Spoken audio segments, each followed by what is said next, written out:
নাটোরে অনুকূল আবহাওয়ায় এবার শিমের ভালো ফলন হলেও কাঙ্ক্ষিত দাম না পাওয়ায় কৃষকের উৎপাদন খরচ উঠছে না।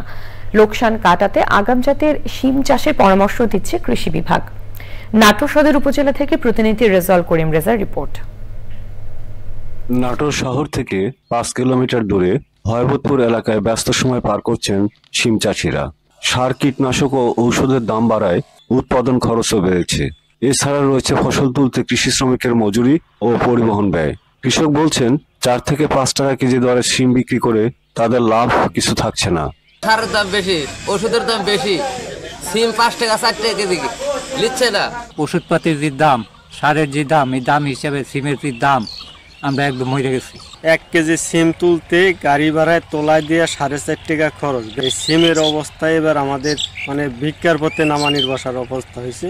ব্যবসায়ীরা বলছেন এই দামে শিম কিনে ঢাকায় নিয়ে বিক্রি করে তারাও লাভ পাচ্ছেন না। কৃষক যেরকম সস্তা বেচে আমরা ব্যবসায়ীকেও মনে করেন লাভবান না, কৃষক যেমন লাভবান না আমরা ব্যবসায়ীকেও লাভবান না। লোকসান কাটিয়ে উঠতে আগাম জাতের শিম চাষের পরামর্শ দিচ্ছে কৃষি বিভাগ। যারা লেট মৌসুমে সিম চাষ করেছেন তাদের ক্ষেত্রে ফলনটা একবারে বেশি আসায় বাজারে যোগান বেশি, সেক্ষেত্রে হয়তো সিমের দাম তারা কিছুটা কম পাচ্ছে।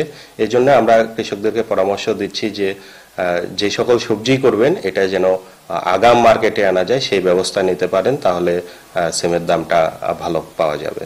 জেলায় এবছর 372 হেক্টর জমিতে শিমের চাষ করা হয়েছে বলে জানিয়েছেন কৃষি সংশ্লিষ্টরা। নাটোর থেকে রেজাউল করিম রেজা, চ্যানেল আই।